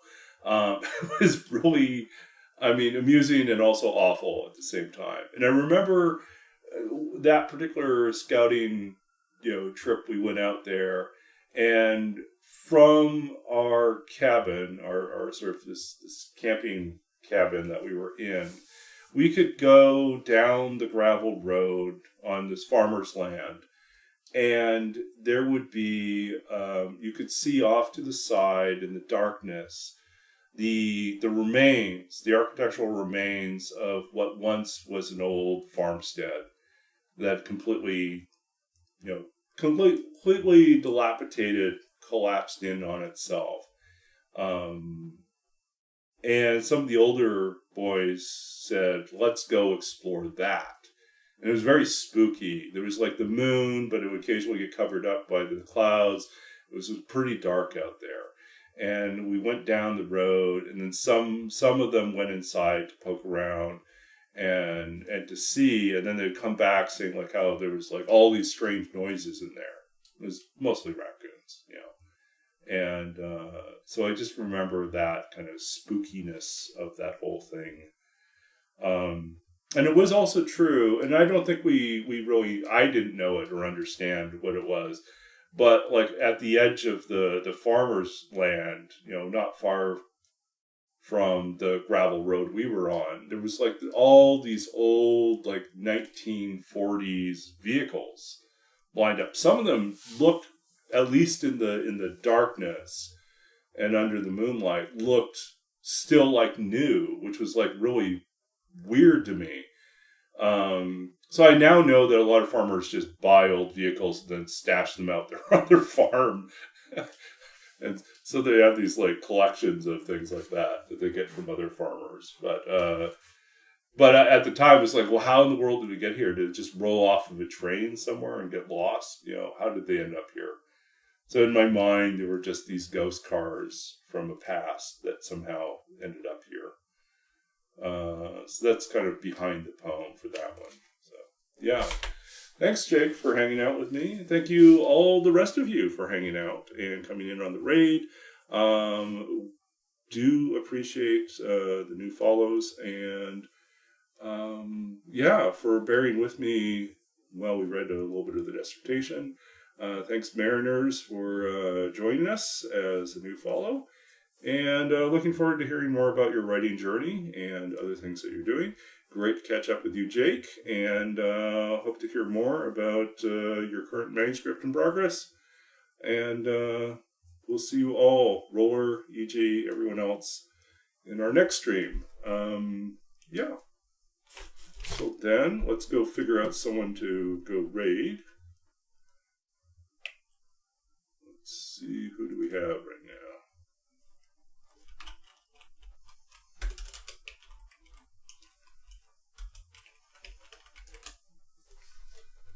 So,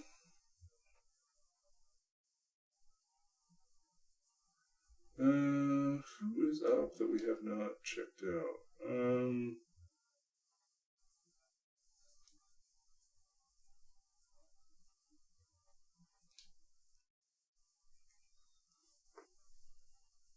Shall we come check out someone playing Long Dark for the first time?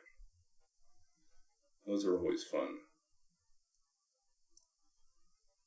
Let's do that. Let's try. This is Gunnels01. The Long Dark first stream. See what they're up to.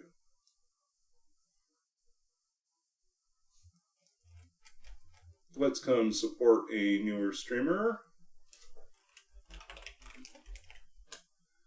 And we'll be back again. We'll see if I can do tomorrow night. Yeah, we'll see about tomorrow night. Otherwise, it will most likely be Wednesday. We'll see. Okay, take care all. We will see you on the other side of the raid. Thank you.